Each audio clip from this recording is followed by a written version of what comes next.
In the neon blaze of Las Vegas, inside the glimmering Legends Arena, two of Hollywood's biggest egos were about to collide with reality itself. What began as a red carpet spectacle of fame and nostalgia turned tense when Chuck Norris and Seagal, the quiet storm of real combat mastery, took their seats in silence. Arnold Schwarzenegger wasn't your average actor turned icon. For over 5 decades, he dominated bodybuilding, film, and politics. And Sylvester Stallone wasn't your typical guest of honor. For half a century, he'd been the face of cinematic grit, a screen warrior who turned pain into box office gold. But when Arnold and Sylvester mocked the old-school martial artists in front of a roaring crowd, they unknowingly invited the kind of fight that couldn't be directed, edited, or faked. The moment Norris rose from his chair and Seagal followed without a word, the atmosphere shifted. Cameras rolled. But what came next wasn't performance. It was precision, philosophy, and punishment, disguised as mercy. What began as an opening night stunt would become a spiritual reckoning, a collision between ego and mastery, illusion and reality. And when the night was over, the Legends Arena would never be the same because, for the first time, the world saw what happens when Hollywood's strongest step into the light of real strength. Before we jump back in, tell us where you're tuning in from, and if this story touches you, make sure you're subscribed because tomorrow, I've saved something extra special for you. The Las Vegas night sky blazed with spotlights that carved white columns through darkness, all converging on the gleaming new Legends Arena. Its modern glass facade reflected the neon glow of the Strip while inside. Red velvet and polished steel created an atmosphere, half Hollywood premiere, half gladiatorial coliseum. Dana Voss stood at the center of it all, surveying her creation with sharp eyes that missed nothing. 5 minutes to the welcome speech, her assistant whispered, sliding past with an electronic tablet. Dana nodded, straightening the lapels of her tailored suit. At 45, she carried herself with the confidence of someone who had built an empire from scratch. The Legends Arena was her magnum opus, a place where combat sports and entertainment would collide in a spectacle unlike anything Vegas had seen before. "How's attendance?" she asked, though she already knew the answer.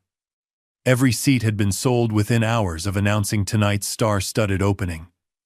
"Standing room only. We're turning people away." Dana allowed herself a momentary smile before her professional mask slipped back into place. Success wasn't measured in ticket sales. It was measured in moments that people couldn't forget. Tonight needed to be unforgettable. The VIP section hummed with activity as celebrities arrived in waves, each entrance triggering camera flashes and murmurs. Dana watched them with practiced disinterest until a distinctive laugh cut through the ambient noise. Deep, confident, unmistakable. Arnold Schwarzenegger had arrived. The former governor of California moved through the crowd with the easy charisma of someone accustomed to being the gravitational center of any room. At 77, his frame remained imposing, not the chiseled perfection of his bodybuilding days, but still carrying the aura of physical power. Beside him walked Sylvester Stallone, compact and serious-eyed at 78, his weathered face breaking into a reluctant smile as Arnold clapped a massive hand on his shoulder. "Look at this place, Sly."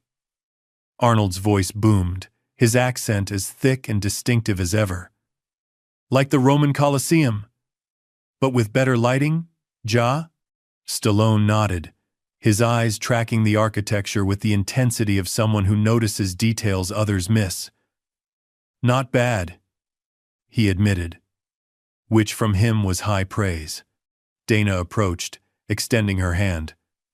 "Governor, Mr. Stallone, thank you both for coming. This means everything to the launch." Arnold engulfed her hand in his. "Dana, the woman of the hour, you've built something spectacular here." "Impressive," Stallone added, his handshake firm but briefer. "Your seats are front row center. Dana said, gesturing toward the specialized combat arena that dominated the main hall. Unlike a traditional boxing ring or MMA octagon, the Legends Arena featured a circular platform with specialized matting designed for exhibitions rather than regulation fights. We've got quite a show planned. I expect nothing less, Arnold said, then lowered his voice conspiratorially. But the real show is always the people, isn't it? Who else is coming tonight? Dana smiled professionally. A list only. We've got... Her words faltered as she noticed a subtle shift in the room's energy. Near the east entrance, without fanfare or entourage, Chuck Norris had entered. At 84, he moved with the quiet efficiency of someone who had never wasted motion. His beard, once red, now silver-white, framed a face that revealed little. Beside him walked Seagal, 63. His black outfit and slicked-back ponytail, creating the impression of a man outside of time. Unlike the wave of attention that had followed Arnold and Stallone, Norris and Seagal seemed to create a pocket of stillness around them. No loud greetings. No performative displays of camaraderie. They acknowledged those who approached with respectful nods, but kept moving toward their designated seats. Arnold said, following Dana's gaze, "The competition has arrived." Dana turned back to him, her expression carefully neutral. "Competition?" Arnold laughed. "Come on, Dana. 2 generations of action stars under one roof? Everyone's thinking it. We're just here to support the opening," Stallone said. But his eyes had narrowed slightly as he watched Norris and Seagal take their seats. Dana felt the first flicker of unease. She had invited these 4 legends deliberately, hoping for good publicity and perhaps some friendly reminiscence about the golden era of action films. But the undercurrent of tension in Arnold's voice suggested something else entirely. "Gentlemen, if you'll excuse me," she said smoothly. "I need to prepare for the welcome. Please enjoy the reception." As she walked away, she heard Arnold's voice again, louder this time, clearly meant to carry. "You know, Sly, between the 2 of us, we've killed more bad guys on screen than anyone in history." Stallone's reply was too quiet to make out, but Dana didn't need to hear it. The seed had been planted. The ceremonial gong rang, signaling 10 minutes until the official opening ceremony. Guests began making their way to their seats as Dana took position behind the stage curtain. From here, she could see Chuck Norris and Steven Seagal sitting in their front row positions, speaking quietly to each other. Chuck sat with perfect posture, hands resting lightly on his knees. Nothing in his demeanor suggested a man in his 80s. The discipline that had defined his life seemed to have preserved something essential in him. Beside him, Seagal maintained a similar stillness, though his was more impenetrable, less approachable. They weren't performing, Dana realized. They were simply present. Across the arena, Arnold and Stallone had attracted a cluster of admirers. Arnold was telling a story, his hands gesturing expansively, his face animated. Every few seconds, he would flex subtly, an unconscious habit from decades of showcasing his physique. Stallone leaned against the barrier, his signature half-smile appearing whenever the crowd laughed, but his eyes repeatedly drifted toward Norris and Seagal. 2 different worlds, Dana thought. 2 different understandings of what it meant to be strong. The house lights dimmed, and Dana stepped out to thunderous applause. Camera flashes created a sea of light as she approached the microphone at center stage. "Ladies and gentlemen," she began, her voice filling the arena. "Welcome to the grand opening of Legends Arena." The crowd roared its approval, the sound washing over her like a physical force. "Tonight marks the beginning of a new era in entertainment, a place where the greatest warriors from every discipline can showcase their skills." a monument to strength, dedication, and the indomitable human spirit. She gestured to the arena around them. This isn't just another venue. This is a place where legends are celebrated and new legends are born. The spotlight shifted, illuminating the VIP section. And speaking of legends, we are honored to have with us tonight 4 icons who defined an era of action cinema. The crowd's anticipation was palpable as the camera panned across the 4 men. Arnold Schwarzenegger, Sylvester Stallone, Chuck Norris, Steven Seagal. The audience erupted, smartphones lifting everywhere to capture the moment. On the massive screens above, the camera toggled between close-ups of each man's face. Arnold beamed and waved both hands. Stallone nodded appreciatively, raising a fist in his iconic Rocky pose. Norris smiled politely, inclining his head. Seagal remained inscrutable, acknowledging the moment with only the slightest nod. These men didn't just entertain us, Dana continued. They inspired us. They showed us different paths to strength, different definitions of power. The crowd settled as she continued her prepared remarks about the arena's future events and vision. But something had changed in the atmosphere. She could feel it as she spoke. The subtle electricity of rivalry, the unspoken question that seemed to vibrate in the air. Who among these icons was truly the strongest? As she concluded her speech and the scheduled exhibition fights began, Dana watched from the sidelines. The demonstration bouts were impressive Olympic wrestlers, MMA champions, championship boxers, each showcasing the best of their discipline. But she noticed that many eyes in the audience kept drifting back to the 4 legends in the VIP section. Between bouts, she made her way to Arnold and Stallone. "Are you gentlemen enjoying the show?" "Fantastic production value," Stallone said, his filmmaker's eye evident. Arnold nodded enthusiastically. "Great fighters, great energy. But you know what would bring down the house?" He leaned closer. "Something unscripted. Something real." Dana's professional smile didn't waver, though alarm bells rang in her head. "Everything tonight is carefully choreographed, Governor. That's how we ensure safety and quality." "Of course. Of course," Arnold said, waving away her concern. "But the best moments in life aren't scripted. They're spontaneous." He glanced meaningfully toward Norris and Seagal. "I'm just saying people would remember it forever." Before Dana could respond, thunderous applause signaled the end of another exhibition. The arena lights brightened slightly for the intermission. Arnold stood suddenly, his imposing figure drawing all eyes. "I think I'll stretch my legs," he announced. "Maybe say hello to some old colleagues." Dana watched, unable to intervene without creating a scene, as Arnold made his way around the arena perimeter toward Chuck Norris and Steven Seagal. Stallone hesitated a moment, then followed, caught between reluctance and loyalty. As they approached, Norris rose to greet them, his movements fluid and economical. Seagal remained seated, observing with hooded eyes. "Chuck!" "Steven?" Arnold's voice carried across the arena. "Like old times, eh? The 4 horsemen of action cinema?" Cameras swiveled instantly, capturing the moment. Dana held her breath, watching as the first tendrils of what would become a storm began to form.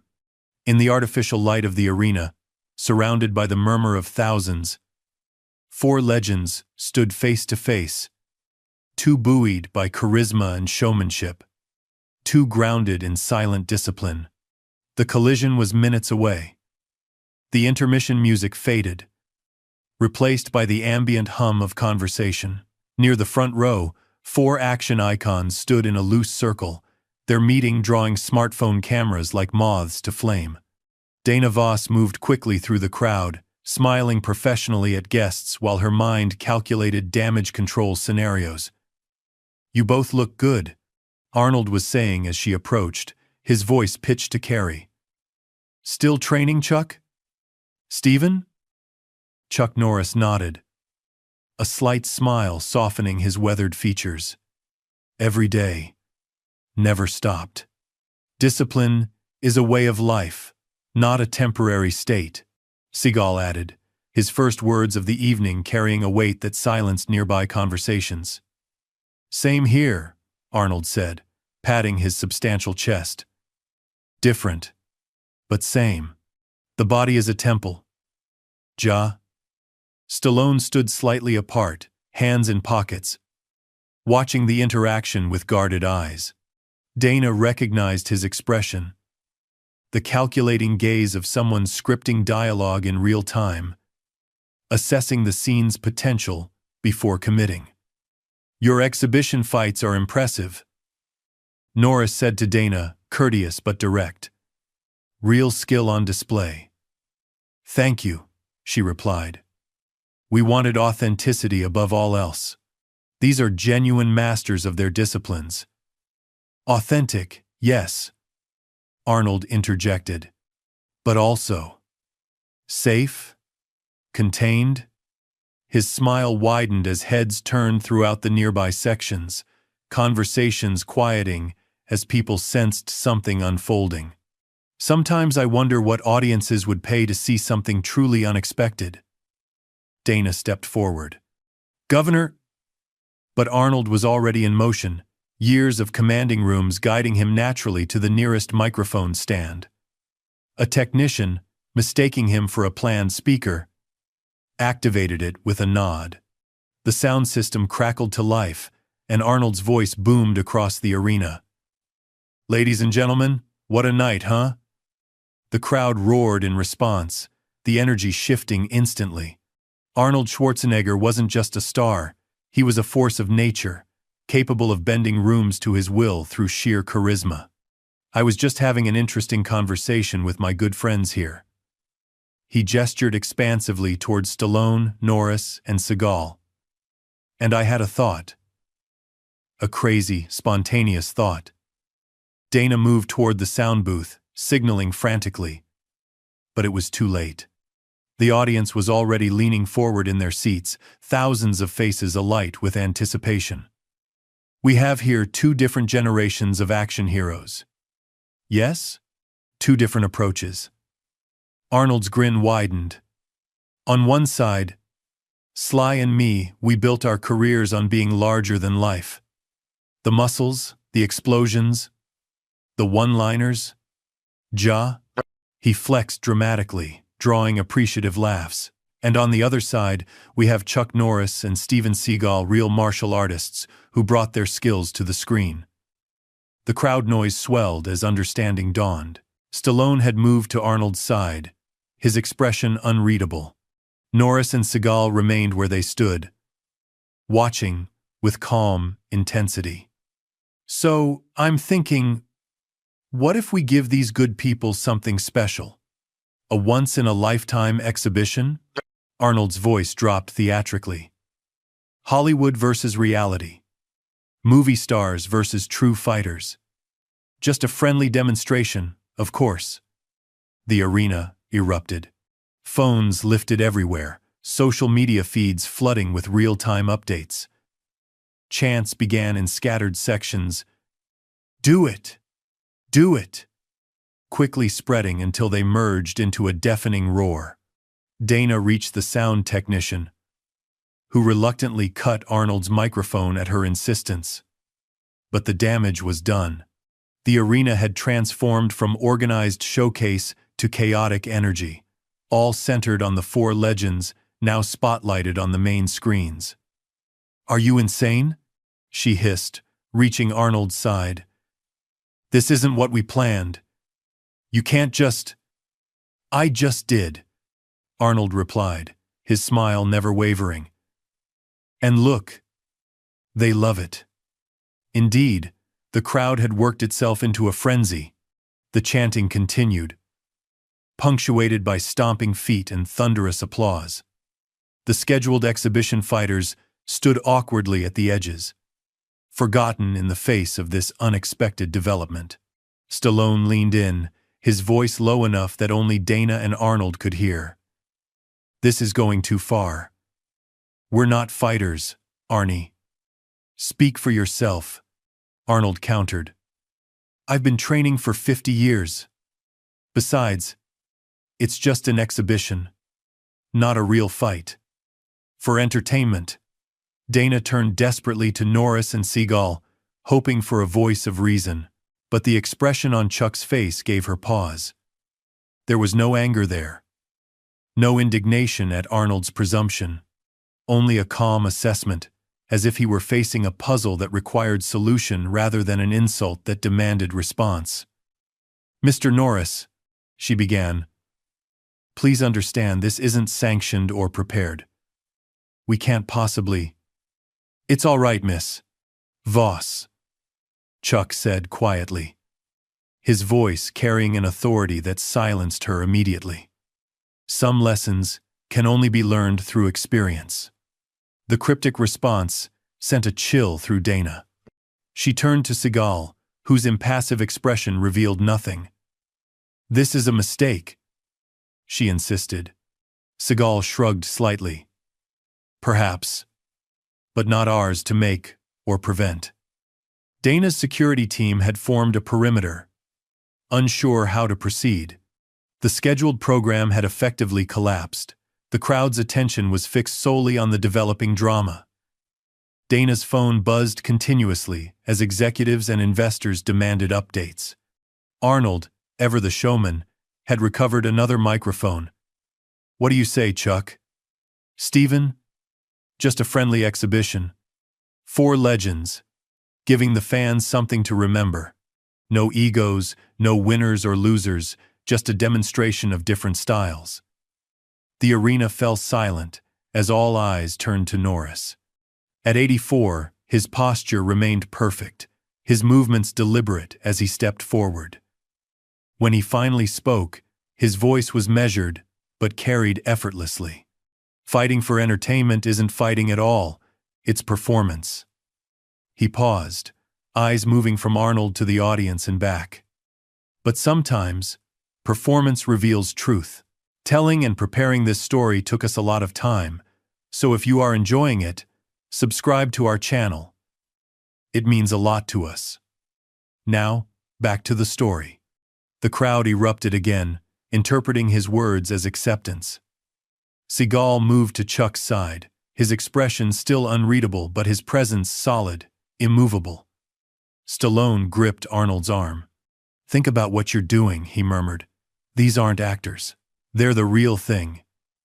Something flashed in Arnold's eyes, a fleeting uncertainty, quickly replaced by stubborn pride.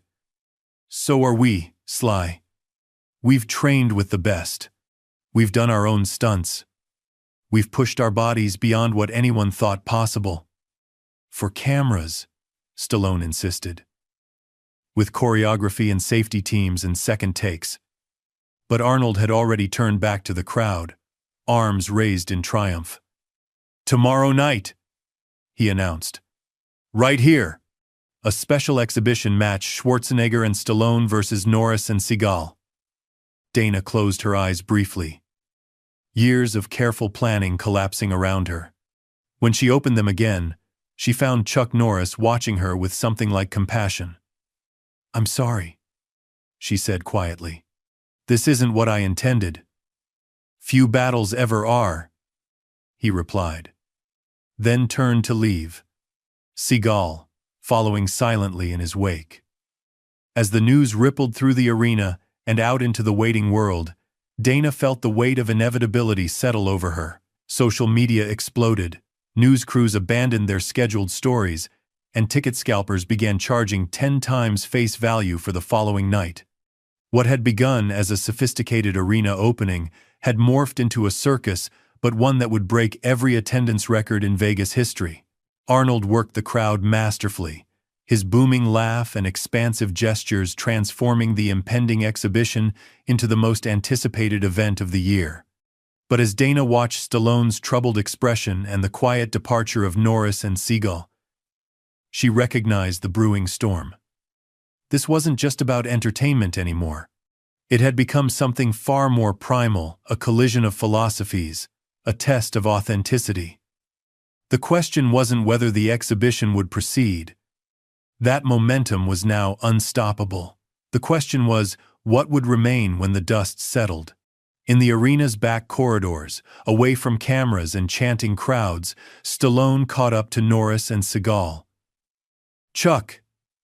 Stephen, wait!" he called, his voice echoing off concrete walls.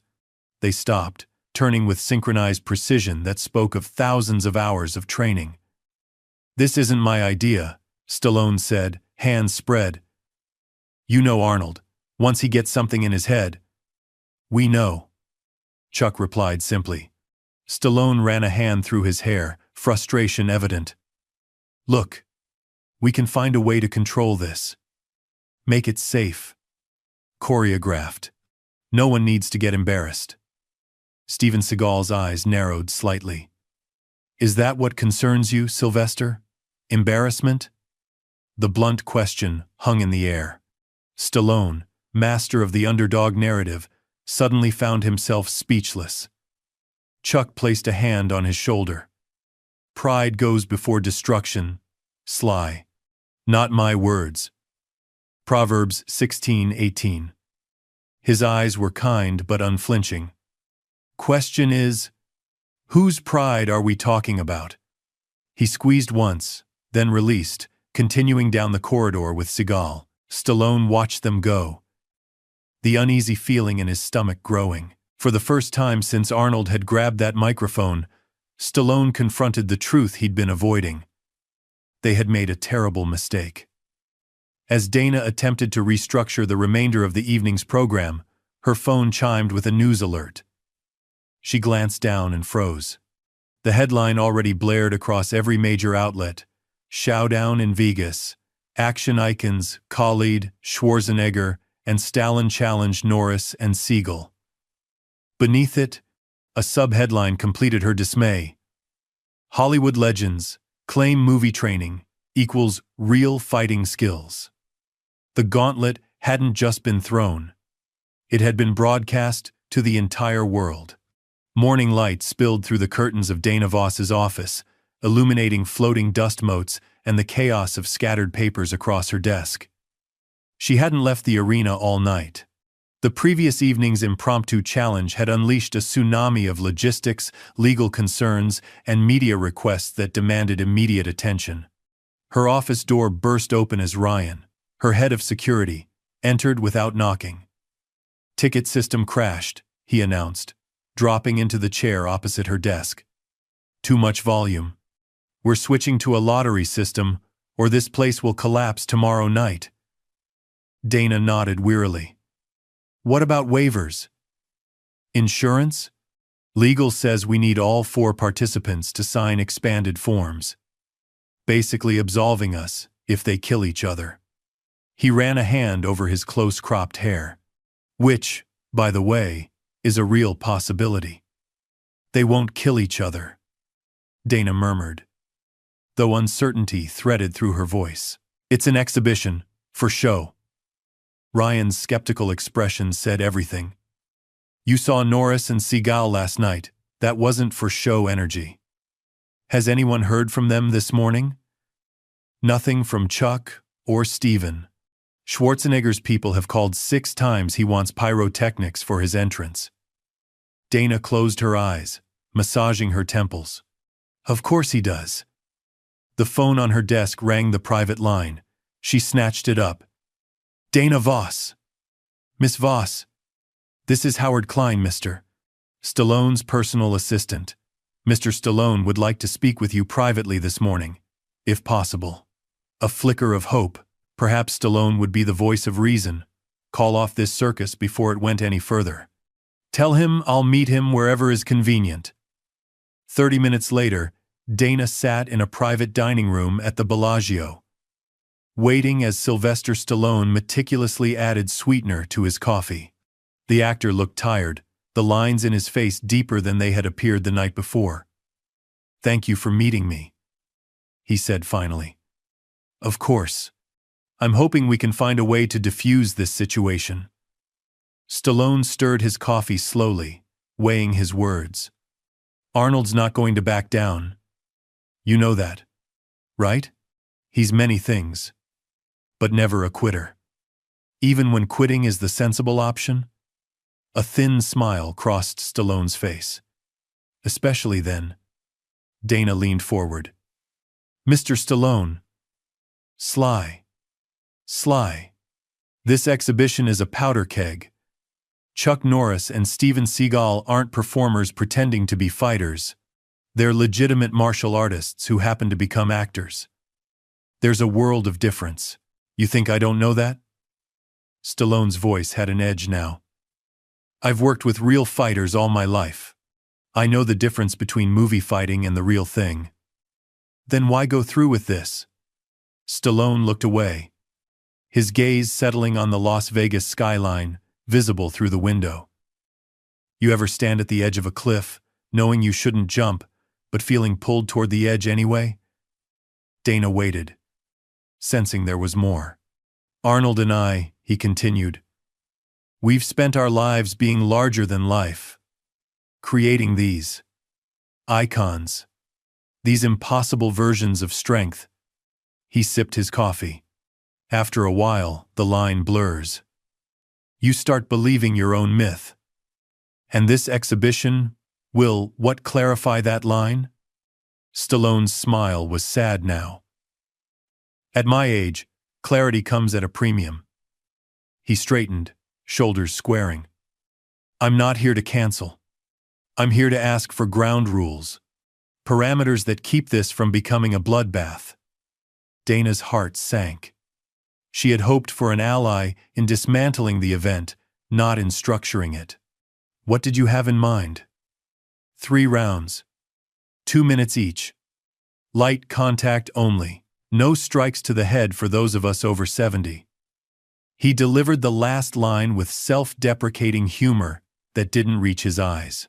More demonstration than competition. And you think Norris and Seagal will agree to this? They're professionals. If we approach with respect rather than bravado, they'll meet us halfway. Dana wasn't convinced, but it was better than nothing. I'll draw up the proposal. But Sly, she met his gaze directly. Be careful. This isn't Rocky VI. There's no script ensuring the underdog triumphs. Something flashed across his eyes, a moment of clarity. Perhaps. Or resignation. There never really was, he said quietly. Across town, in a private dojo tucked behind an unassuming storefront, Chuck Norris completed his morning kata. At 84, his movements remained precise, each position flowing into the next with the harmony of decades of practice. Nearby, Steven Seagal sat in meditation, his breathing regulated and deep. Chuck finished the sequence and bowed toward the simple shrine at the front of the room. Only then did he acknowledge their visitor. Mr. Klein, he said, reaching for a towel. What brings Stallone's assistant to our door? Howard Klein stood awkwardly at the entrance, clearly uncomfortable in the austere training space. Mr. Norris? Mr. Seagal, I've brought a proposal regarding tonight's exhibition. From Stallone or Schwarzenegger? Chuck asked, though his tone suggested he already knew. From Mr. Stallone. He's suggesting some parameters to ensure the event remains controlled. Seagal opened his eyes, his meditation apparently complete. Let me guess. He wants to turn it into a performance. Klein shifted his weight. He wants to ensure no one gets hurt unnecessarily. Chuck accepted the envelope Klein extended, opening it carefully. His eyes scanned the proposed rules: limited rounds, restricted target areas, protective equipment. Tell Mr. Stallone we appreciate his concerns, Chuck said, refolding the paper. But parameters won't be necessary. Klein blinked. Excuse me? We won't be throwing dangerous strikes or attempting to injure anyone, Chuck explained calmly. That's never been our approach. Control comes from within, not from external rules. But Mr. Schwarzenegger is expecting what Arnold expects, and what will occur may differ. Seagal interjected, rising fluidly despite his bulk. That is often the first lesson. Klein looked between them, clearly at a loss. So, you're refusing the terms. We're suggesting they're unnecessary. Chuck corrected gently. True martial arts isn't about inflicting damage. It's about achieving harmony, even in conflict. Klein nodded uncertainly, backing toward the door. I'll convey your message. When he had gone, Seagal turned to Chuck. They still don't understand. No, Chuck agreed. But understanding rarely precedes experience. Meanwhile, in a state-of-the-art gym reserved exclusively for his use, Arnold Schwarzenegger powered through a punishing workout. Despite his age, his strength remained remarkable, a testament to the iron discipline that had defined his bodybuilding career. Sweat poured down his face as he completed another set of weighted punches, the resistance bands snapping taut with each extension. Harder, he commanded his trainer, a former heavyweight boxer who knew better than to argue. More resistance. The trainer adjusted the equipment wordlessly, exchanging a concerned glance with Arnold's physician, who monitored the session from nearby. Governor, perhaps we should consider a cool-down, the doctor suggested carefully. You've been at this for nearly 2 hours. No time for cool-down, Arnold replied between forceful exhalations. Tonight is about proving something. With all due respect, sir. Proving what? You're one of the most successful men alive. An icon in multiple fields. What could you possibly— That it was never just for show, Arnold interrupted, eyes fixed on his reflection in the mirror. That the strength was real, is real. The doctor fell silent, recognizing the futility of argument. In all his years treating celebrities, athletes, and politicians, he had never encountered willpower like Schwarzenegger's. The same force that had transformed an Austrian farm boy into Mr. Said, farewell for Olympia, then a Hollywood star, then a governor. Arnold completed the set with a roar of effort, then stood breathing heavily, studying his reflection. The body had changed with age, softened in places, thickened in others, but the framework of greatness remained visible beneath. When I came to America, he said suddenly, still addressing his reflection, they said my accent was too thick, my body too strange, my name unpronounceable. His eyes narrowed. I proved them wrong. Every time. Tonight will be no different. His phone buzzed. Klein, reporting on the meeting with Norris and Seagal. Arnold listened, his expression darkening. They refused the rules? Fine. Their mistake. He ended the call abruptly. No more resistance training. Get the sparring gear.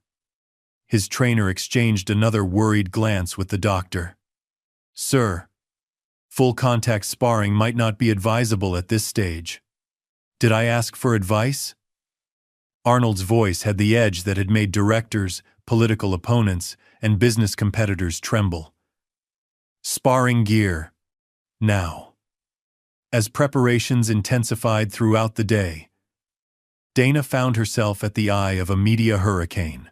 Every network had descended on Vegas, transforming the Legends Arena from a sophisticated venue into the epicenter of a global spectacle. Journalists crowded the lobby, security worked double shifts, and social media blazed with speculation, memes, and heated debates about the coming exhibition. By mid-afternoon, Dana received confirmation. The event had become the most talked about topic worldwide, surpassing elections, conflicts, and celebrity scandals. What had begun as an impulsive challenge had morphed into a cultural moment, a collision of eras, philosophies, and definitions of strength that resonated far beyond entertainment. As sunset approached, she stood in the now empty arena, visualizing the chaos that would soon fill it. Her phone rang again, this time Chuck Norris himself. "Miss Voss?" His calm voice was a stark contrast to the frenzy surrounding the event. "I wanted to check on you personally." The consideration caught her off guard. "I'm managing," she replied honestly. "I understand this isn't what you planned for your arena's debut." "That's putting it mildly." A gentle chuckle. "Life rarely follows our scripts. The question is how we adapt when the unexpected arrives." Dana found herself voicing the fear she'd kept professional hidden. People could get hurt tonight. Reputations damaged. Legacies tarnished. "Perhaps," Chuck acknowledged. "Or perhaps something valuable might be learned." "At what cost?" "Truth often carries a price," he said simply. "But its value exceeds the payment." After they disconnected, Dana stood alone in the vast space, his words echoing. Outside, the sun slipped below the horizon. In hotel rooms and private gyms across Las Vegas, 4 legends prepared for an encounter none of them had anticipated just 24 hours earlier. The collision was no longer approaching. It had arrived. 7 o'clock transformed the Legends Arena into something primal. Gone was the sophisticated ambiance of opening night, replaced by an electric atmosphere that crackled with anticipation. Every seat filled within minutes of the doors opening. Standing room sections overflowed. Fire marshals hovered nervously, calculating maximum occupancy limits against the crush of humanity that pressed inward from all sides. In the center, the exhibition platform had been modified larger now, with better lighting and specialized mats that offered protection without limiting movement. 4 entry points had been constructed, one at each compass point, each with its own distinct styling. Everything designed for maximum dramatic impact. Dana Voss stood in the production booth overlooking it all, barely recognizing her own creation.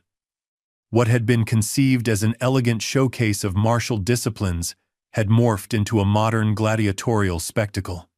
Camera crews from every major network jockeyed for position. Celebrities filled the front rows, smartphones ready to capture what many were already calling the fight of the century. 5 minutes to broadcast, the technical director announced. Entrances begin in 3. Dana nodded, adjusting her headset. Audio levels? Peaking. This crowd is off the charts. Indeed, the noise had become almost physical. A wall of sound composed of thousands of voices, all vibrating with the same fevered excitement. Dana had produced sporting events, concerts, even political rallies, but never had she felt energy like this. It pressed against the glass of the booth, demanding release. "Entrance 1 ready," came the call. Arnold in position. Dana steeled herself. "Begin the sequence." The arena lights dimmed dramatically, plunging the space into momentary darkness. The crowd's roar intensified, then shifted to a collective gasp as the first notes of "Welcome to the Jungle" blasted through the sound system. Spotlights slashed through the darkness, converging on the north entrance where pyrotechnics erupted in controlled bursts of flame. Arnold Schwarzenegger emerged through artificial smoke, arms raised triumphantly.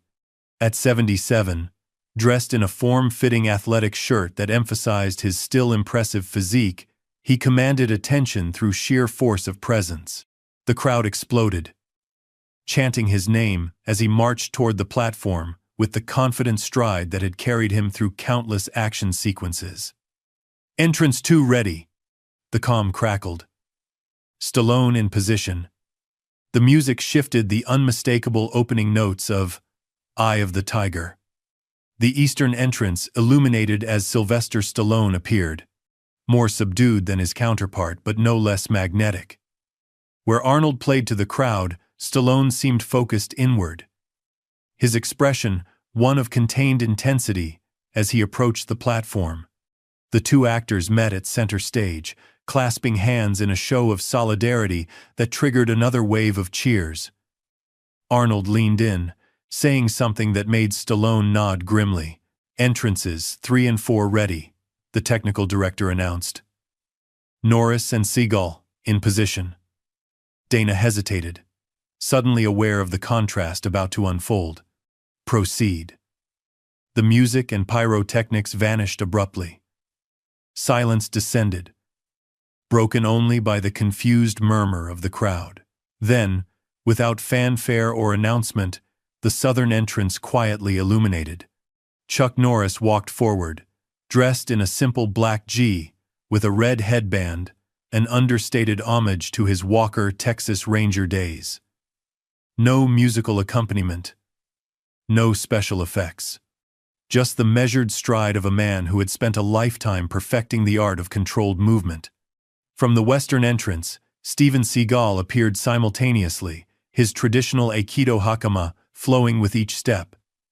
Like Chuck, he moved without theatrics, his focus entirely internal. The crowd's reaction shifted, uncertain at first, then building into a different kind of appreciation. Not the frenzied excitement that had greeted Arnold and Stallone, but a deeper, almost reverent recognition. Thousands of smartphones lifted higher, capturing the moment when showmanship met stoicism. The four men converged at the center of the platform. The contrast was immediate and stark. Arnold and Stallone actively projecting energy outward, playing to the cameras, while Chuck and Seagal remained contained, their presence defined by stillness rather than display.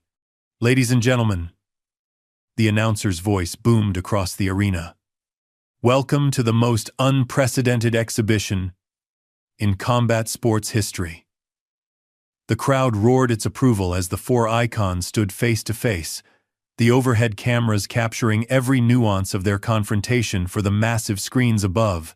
In the north corner, the Austrian Oak, the Terminator. The 7-time Mr. Olympia, Arnold Schwarzenegger. Arnold raised both arms, turning in a full circle to acknowledge the thunderous response.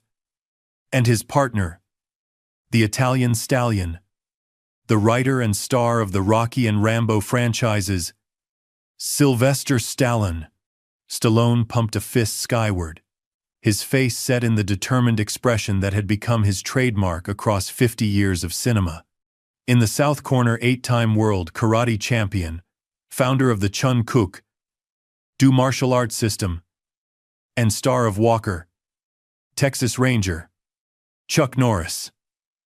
Chuck nodded once, his expression serene despite the cacophony surrounding him, and his partner, 7th-degree black belt in Aikido, martial arts instructor to the stars, and action film icon Steven Seagal. Seagal remained motionless, acknowledging the introduction with only the slightest inclination of his head, as the rules were explained: 3 rounds, exhibition format. Points, rather than knockout. Dana watched the four men closely. Arnold's confidence seemed to radiate outward, his body language expansive and dominant. Beside him, Stallone's energy was more focused, his eyes constantly assessing, analyzing. But it was the contrasting stillness of Chuck and Seagal that drew her attention, the quiet certainty in their posture, the economy in their slightest movements. The referee called them to the center for final instructions. Arnold leaned forward, smiling broadly for the cameras. "Just like the old days, Ja.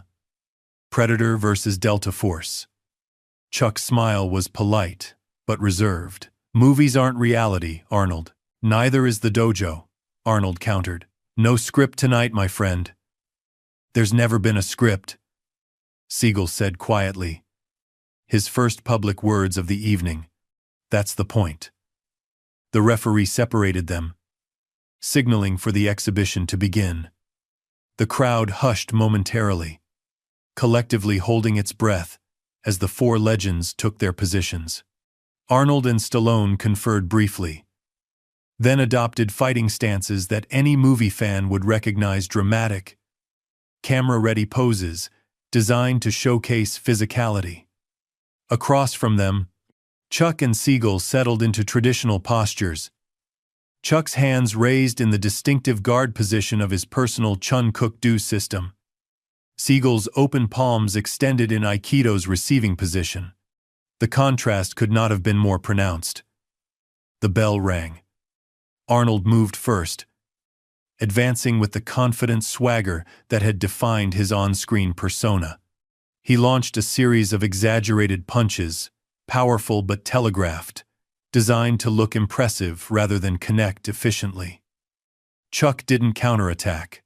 He simply wasn't there when the punches arrived, his movements so subtle and economical that it almost appeared as though Arnold was missing stationary targets. No wasted motion, no dramatic evasion, just precise, minimal adjustments that left Arnold swinging at air. The crowd's reaction shifted from excitement to confusion. This wasn't the spectacular collision they had anticipated. Simultaneously, Stallone engaged with Seagal, attempting a combination of hooks and uppercuts that might have looked devastating with the right camera angle and editing.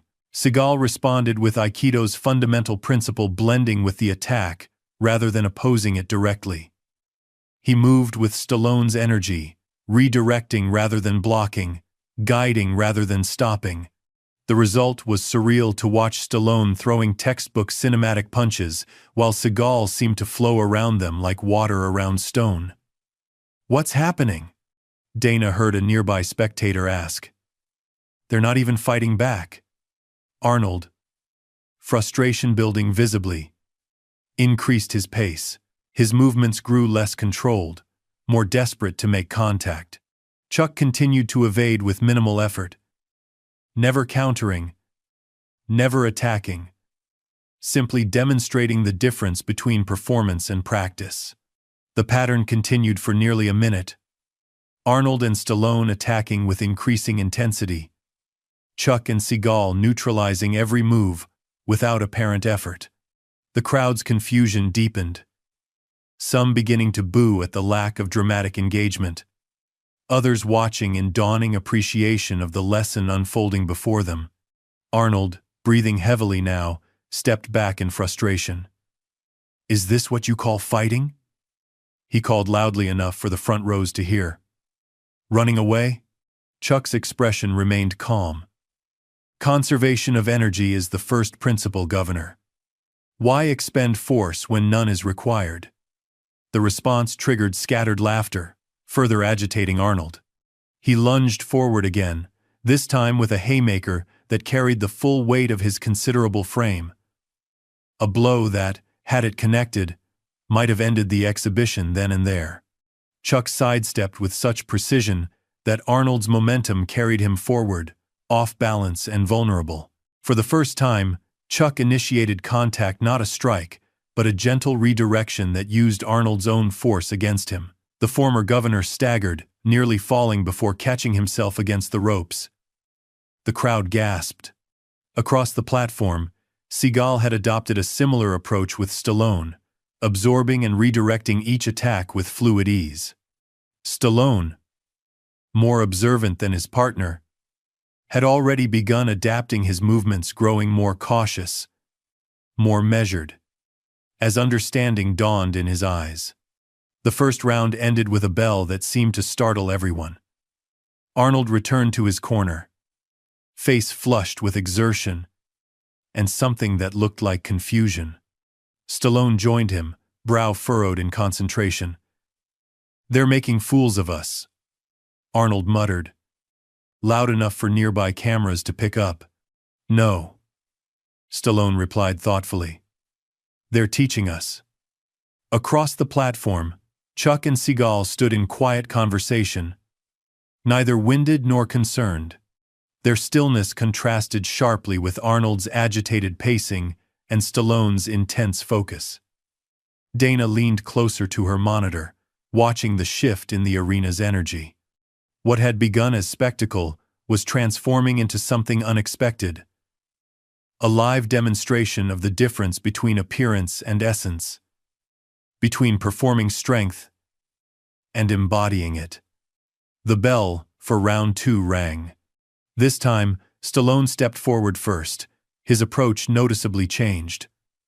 Gone were the wide, cinematic punches, replaced by more compact, efficient movements.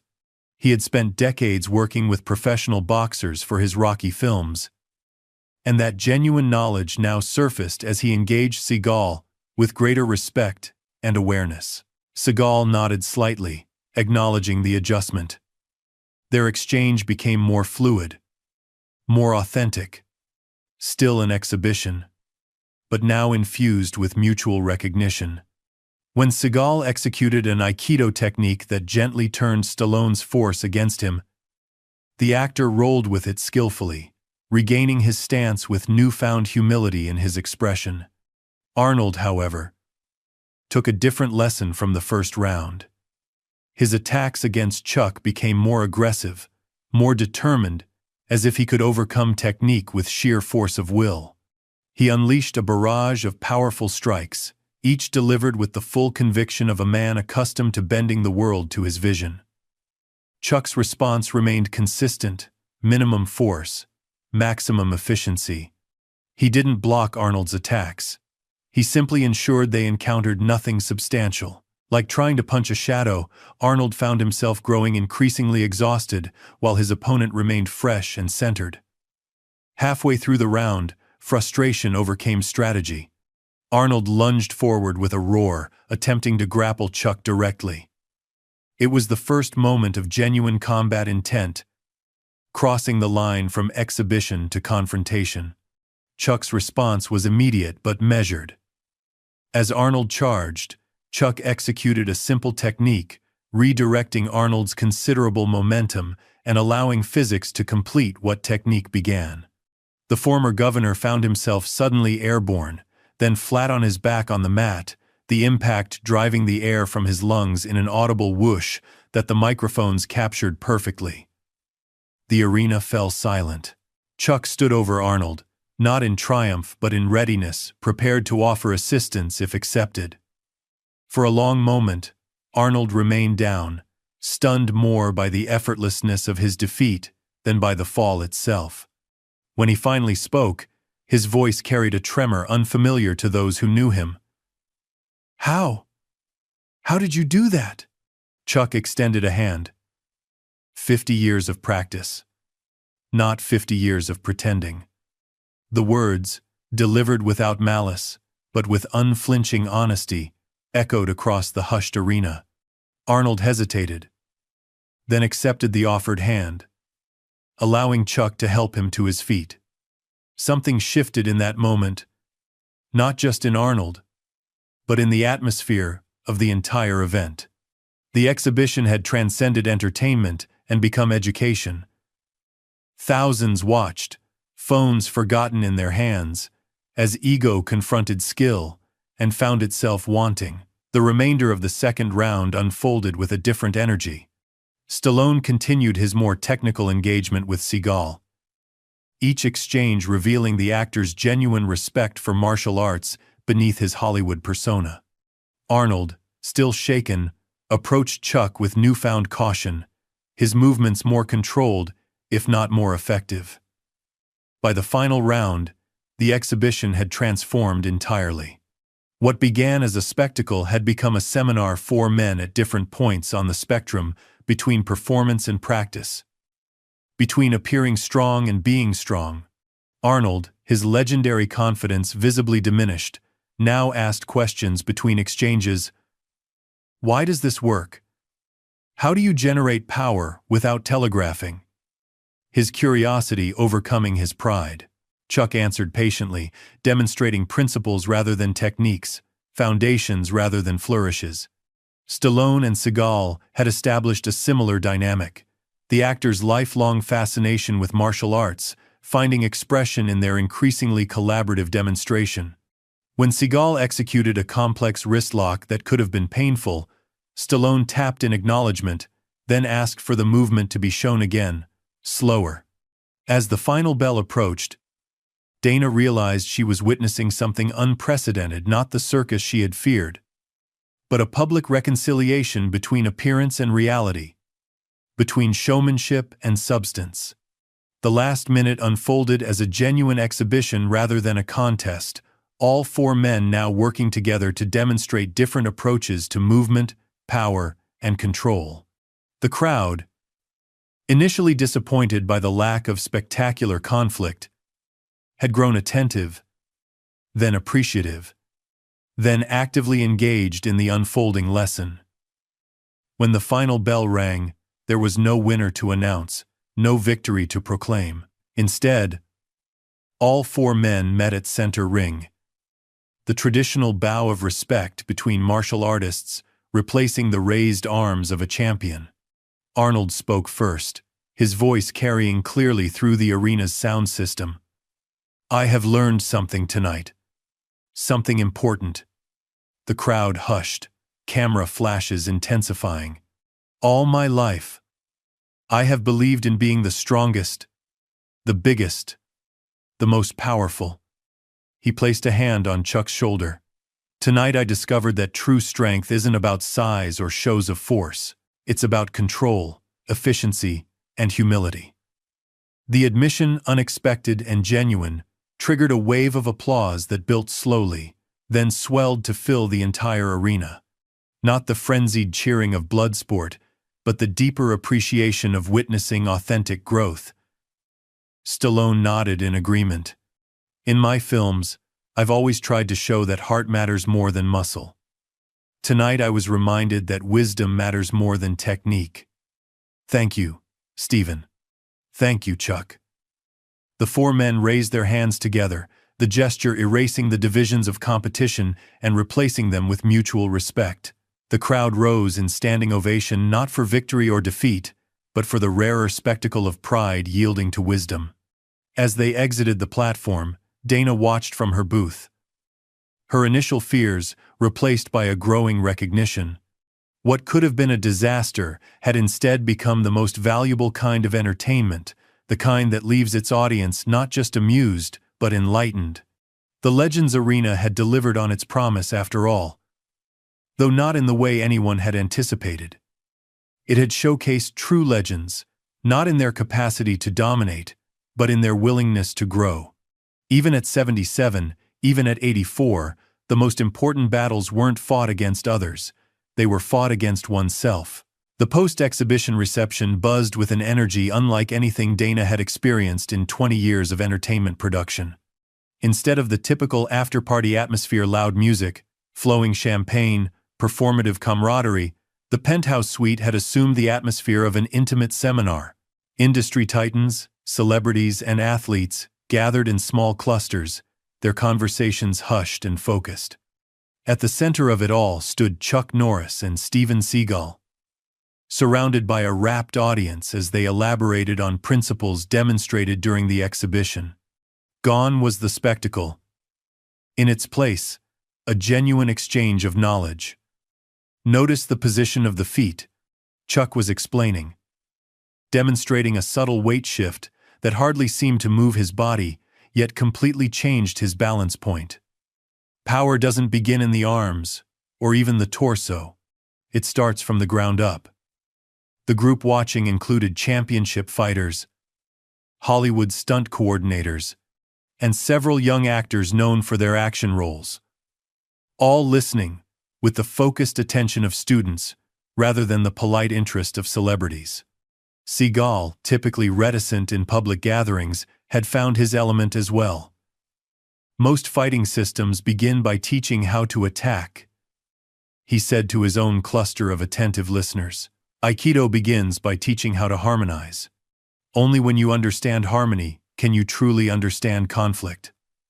Dana circulated through the room, nursing a sparkling water, still processing the evening's unexpected turn. The exhibition had been broadcast globally, breaking viewership records across platforms.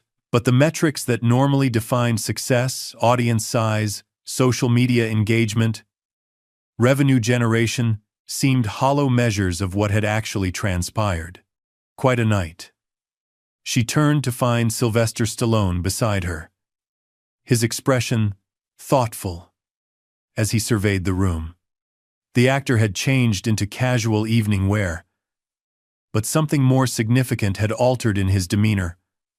A weight lifted, a lesson integrated. Not what I expected, Dana admitted. The best lessons rarely are. Stallone sipped his drink. You know, I've spent 50 years playing fighters in movies. Surrounded myself with real champions. Absorbed their techniques, their stories, their mindset. Thought I understood it. He shook his head. Tonight showed me the gap between knowledge and wisdom. Where's Arnold? Dana asked, suddenly realizing the former governor's booming voice was conspicuously absent. Stallone's expression grew more complex. Taking a moment. This hit him differently. Across the room, in a quiet corner, partially concealed by decorative palms, Arnold Schwarzenegger sat alone, staring at his reflection in the floor-to-ceiling windows. The Las Vegas skyline sparkled beyond. But his focus remained inward. His legendary confidence, temporarily suspended in contemplation. He sensed, rather than heard, Chuck Norris approach. The martial artist moved with the same quiet efficiency in social settings as he did in combat. Mind if I join you? Chuck asked. Arnold gestured to the adjacent chair without speaking. For a moment, the two men sat in silence, both watching the reflection of the reception in the dark glass. I owe you an apology, Arnold said finally. Chuck shook his head. You owe yourself one, perhaps. The response brought a rueful smile to Arnold's face. Always the teacher. Always the student. Chuck corrected gently. That's the secret most miss. The moment you believe you've mastered something is the moment you stop growing in it. Arnold turned from the window, studying Chuck directly. In the dim light, age was more evident on both men, the lines deeper. The shoulders perhaps not quite as square as in their prime. But while Arnold wore his age as an opponent to be conquered, Chuck seemed to have incorporated it as simply another phase of development. You know, Arnold said, I've spent my life being the strongest person in the room. Bodybuilding, movies, politics, always projecting power, certainty, strength. It becomes your identity. The thing people expect. The thing you expect from yourself. Chuck nodded, understanding in his eyes. The image begins to own the man. Exactly. And tonight. Arnold's voice trailed off, the admission difficult for a man defined by confidence. Tonight, the image cracked a little. Chuck finished for him, and that feels like failure. Arnold's surprise was evident. How did you? I've walked this path longer than you have, Arnold. Faced the same challenges. The difference is that my training taught me from the beginning that strength without humility becomes weakness. Arnold considered this, turning his empty glass slowly between massive hands. In my world, showing weakness was unforgivable. You either dominated or were dominated. No middle ground. That's the illusion of ego, Chuck said. True strength exists precisely in the middle ground in balance, control, and the wisdom to know when to use power and when to withhold it. Something shifted in Arnold's expression, a subtle relaxation, the first indication of acceptance. 50 years of being the Terminator, he said with a self-deprecating smile. Hard habit to break. The question isn't whether to break it, Chuck replied. It's whether to expand beyond it. Your strength is real, Arnold. Your discipline, your drive, these aren't illusions. They just need to be balanced with awareness and humility. Arnold nodded slowly. The wisdom in Chuck's words penetrating layers of identity built over decades. I came here to prove something, he admitted. Instead, I learned something. Not sure which is more valuable. The latter, Chuck said simply. Always the latter. Across the reception, Steven Seagal had joined Dana and Stallone, the three watching the quiet conversation unfolding in the corner. Will he be okay? Dana asked. Better than okay, Seagal replied. Arnold is experiencing what every martial artist must face, eventually the recognition that true mastery begins with surrender of the ego. Sounds counterintuitive, Dana observed. Most profound truths are, Seagal said.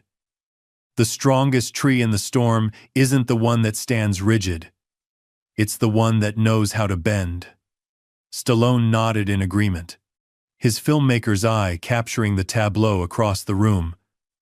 Two icons from different worlds, finding common ground in the universal language of growth and self-discovery. You know, he said thoughtfully, I've made a career playing underdogs who triumph through heart and determination. Stories about ordinary men finding extraordinary strength. He gestured toward Chuck and Arnold. But maybe the more interesting story is about extraordinary men finding ordinary wisdom. Dana considered this. The producer in her already envisioning a different kind of project, not the spectacle she had originally planned, but something more nuanced, more authentic. Would audiences watch that? She wondered aloud. In a world obsessed with winners and losers, would people appreciate a story about transcending the very concept of winning? The right audience would, Stallone replied. The ones ready for the message. As the evening progressed, the four legends eventually converged at the center of the reception. What began as separate conversations merged into a unified exchange, boundaries dissolving as perspectives intermingled. Arnold and Stallone shared insights from their cinematic approaches to combat. Chuck and Seagal offered principles from their lifelong practice of martial arts. Those fortunate enough to witness the impromptu symposium observed something rare. Four men who had defined different aspects of strength for generations, now collectively redefining it before their eyes. Not as dominance or display, but as integration of opposing forces' power and restraint, confidence and humility, performance and authenticity. As midnight approached, the reception thinned.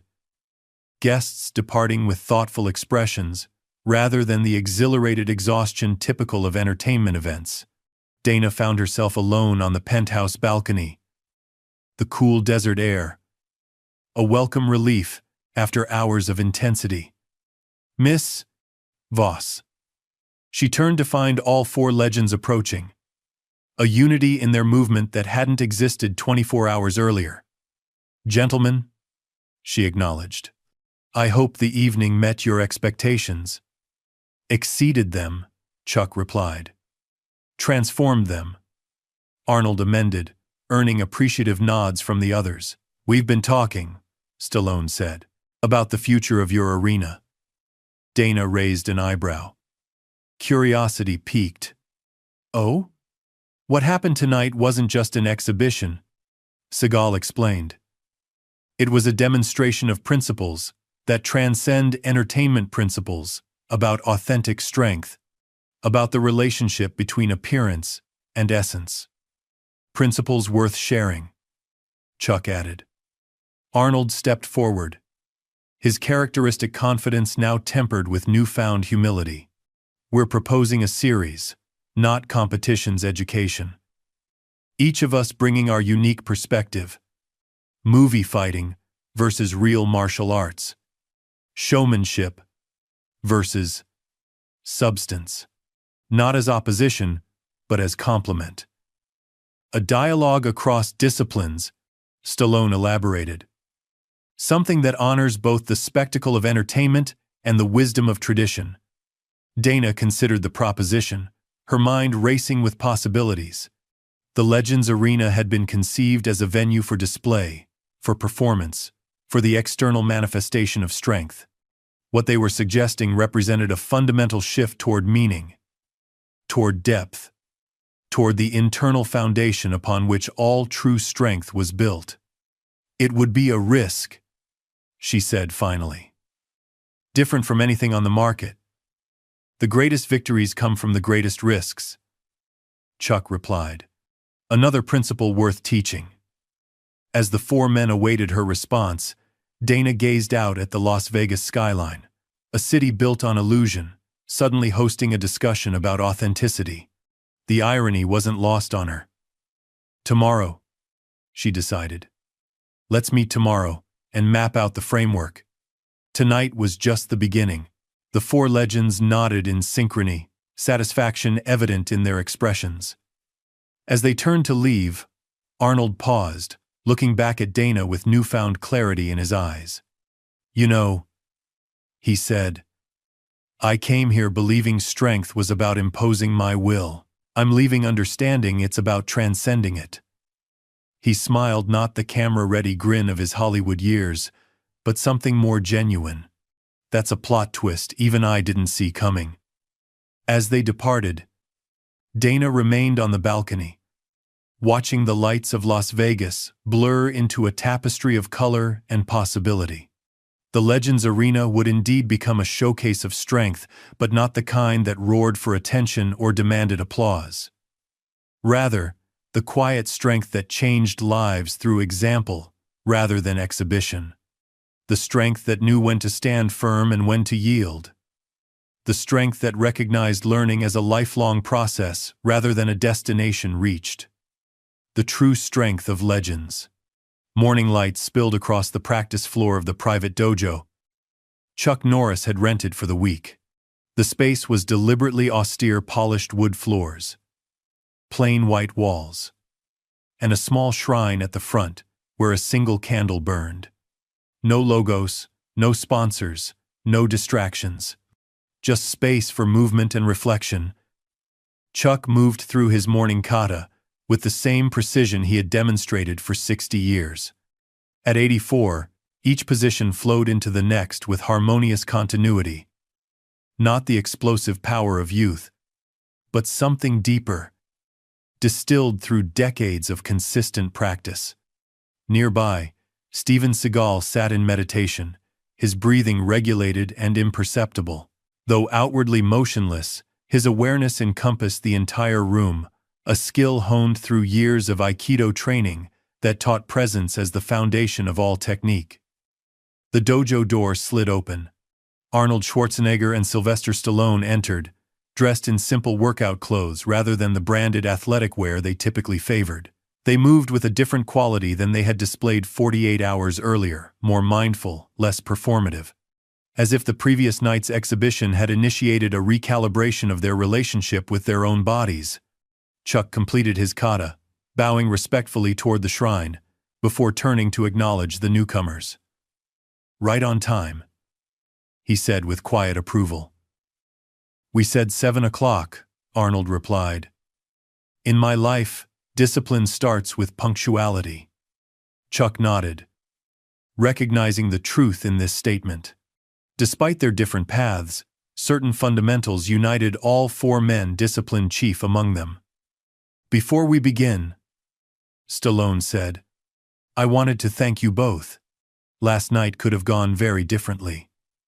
It almost did, Seagal observed, opening his eyes and rising fluidly from his meditation posture. Ego is a powerful adversary. Tell me about it, Arnold agreed. A rueful smile acknowledging how close he had come to allowing pride to overwhelm wisdom. I've spent a lifetime feeding mine. We all have, in different ways, Chuck said. The difference isn't in having an ego or not having one. It's in whether you own your ego or it owns you. The four men moved to the center of the practice floor, forming a small circle. Outside, Las Vegas was already humming with activity, the ceaseless machinery of entertainment and commerce that defined the city. But within the dojo's simple walls, a different energy prevailed, contemplative, focused, authentic. So, Arnold said, his accent thick but his tone sincere, we are students today. And teachers, Chuck corrected gently. Each of us brings knowledge the others lack. Today is about exchange, not hierarchy. For the next 2 hours, the dojo became a laboratory of movement and philosophy.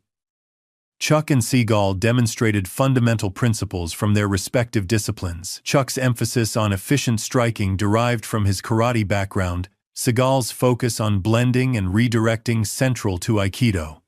Arnold and Stallone, in turn, shared insights from their cinematic approaches: how to make movement read on camera, how to convey impact without injury, how to tell a story through physical action. What emerged wasn't a competition, but a collaboration, 4 different paths toward mastery finding unexpected convergence. As they worked, the initial awkwardness dissolved, replaced by the natural camaraderie of practitioners, united by common purpose, despite differing methods. The camera requires exaggeration, Stallone explained, demonstrating how a movie punch extends further than a real one. But the principle remains, the same power generating from the core, transferring through alignment. While real combat demands efficiency, Chuck added, showing how a genuine strike travels a shorter path. Different applications of the same foundation. By mid-morning, sweat glistened on all 4 men, evidence of engagement rather than performance.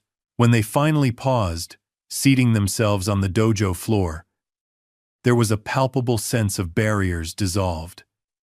"I've been thinking about last night," Arnold said, his voice uncharacteristically reflective. "About what it revealed." The others waited, giving him space to articulate his thoughts. "All my life, I've equated strength with dominance, being the biggest, the strongest, the most successful." He looked down at his hands, still powerful, but marked now with the lines of age. "But what I saw in both of you was something different. Strength as integration rather than imposition. The paradox of true power." Seagal nodded. "The more desperately you grasp for it, the more certainly it eludes you." A knock at the dojo door interrupted their conversation. Dana Voss entered, carrying a sleek portfolio and looking considerably more rested than she had the previous night. "Gentlemen," she greeted them, "I hope I'm not interrupting." "Perfect timing," Arnold assured her. "We were just philosophizing." Dana smiled, taking a seat at the edge of the practice area. "That's actually relevant to why I'm here." She opened the portfolio, revealing conceptual designs for a new project. Where the original Legends Arena promotional materials had emphasized spectacle, dramatic lighting, intense expressions, the visual language of confrontation, these new concepts suggested something entirely different. Harmony rather than opposition, wisdom rather than dominance. "After last night," she explained, "I couldn't stop thinking about what transpired. Not just the exhibition itself, but what it represented. The journey from ego to integration, from external validation to internal authenticity." She spread the materials before them. "I'm proposing a series called The Strength Beyond Strength. Not competitions, but conversations. Not about who's strongest, but about what strength truly means across different disciplines and life paths." The 4 men examined the concepts with varying expressions. Arnold with entrepreneurial assessment, Stallone with narrative appreciation, Chuck and Seagal with measured consideration of purpose and impact. "The first installment would feature the 4 of you," Dana continued. "But it would expand to include other voices. Athletes, philosophers, spiritual leaders, everyday heroes. All exploring the same fundamental question: what is genuine strength, and how do we cultivate it in a world obsessed with its external trappings?" Silence followed her presentation, each man processing the proposal through his unique lens of experience. "It's risky," Stallone observed finally. "Not the typical action content audiences expect from any of us. The greatest growth happens at the edge of comfort," Chuck countered. "For audiences as well as practitioners." Arnold studied the concept art, his expression thoughtful. "You know, when I came to America, I had one vision: to be the best, the biggest, the strongest. It was all external. Trophies, titles, box office numbers, votes. He looked up, meeting each man's gaze in turn. What if the next chapter is about something else? About legacy beyond achievement? About transmission rather than acquisition? Seagal nodded, passing forward wisdom rather than accumulating accolades. So, Dana said finally, are you in? The four legends exchanged glances, unspoken understanding passing between them. Chuck spoke first, his voice carrying the quiet authority that had defined his public persona for decades. On one condition, he stipulated, this can't be about personalities. It has to be about principles. Agreed, Dana said without hesitation. The focus is the message, not the messengers. Then I'm in, Chuck confirmed. As am I, Seagal added. Stallone nodded his assent. Count me in. All eyes turned to Arnold, who had fallen uncharacteristically quiet. The former governor sat with hands clasped, his expression contemplative. Arnold? Dana prompted gently. I'm thinking about something Chuck said yesterday. Arnold replied. 50 years of practice, not 50 years of pretending. He looked up, his gaze direct and stripped of its usual performative quality. I've spent my life being Arnold Schwarzenegger, the image, the brand, the legend.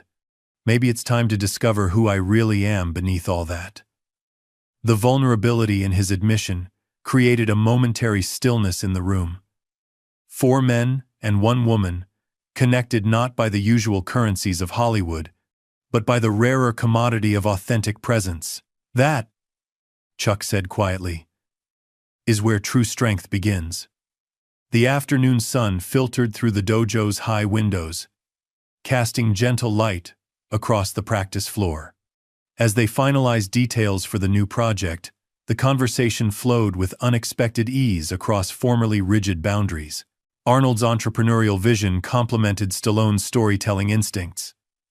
Chuck's pedagogical experience balanced Seagal's esoteric depth. Dana's production expertise unified these diverse elements into viable structure. What emerged was not just a concept for entertainment, but a framework for transformation. A bridge between the performative strength that had defined their careers and the authentic strength that would define their legacies. 3 months later, the Legends Arena hosted the premiere of Strength Beyond Strength.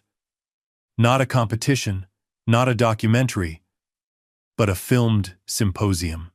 The format was deceptively simple. 4 legends from different traditions sharing what they had learned about authentic power through decades of practice, performance, and personal evolution. The audience was unlike typical Las Vegas crowds. No rowdy bachelor parties or selfie-seeking tourists. Instead, the seats filled with practitioners from various disciplines, martial artists, actors, athletes, teachers, spiritual seekers, people drawn not by celebrity, but by the promise of genuine wisdom. Dana stood backstage, watching on a monitor as the 4 men seated themselves in a loose circle at center stage. No podiums, no special lighting, no dramatic introductions. Just 4 individuals prepared to speak authentically about the journey from ego to integration. Chuck began with characteristic simplicity. Strength isn't about dominating others. It's about mastering yourself. What followed was 2 hours of conversation that flowed with surprising depth and vulnerability. Arnold spoke candidly about the insecurity that had driven his relentless pursuit of physical perfection, his fear that without accolades and attention, he might cease to exist.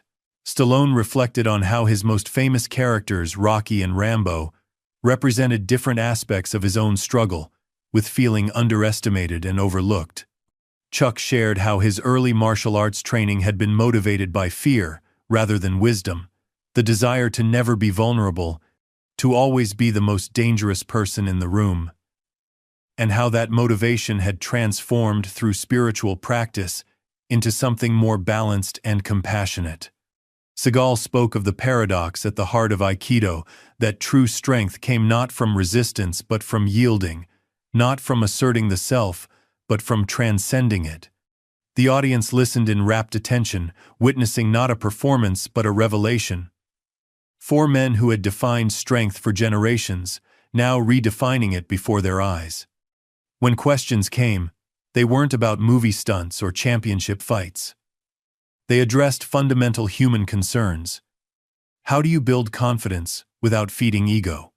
How do you remain humble without diminishing your gifts?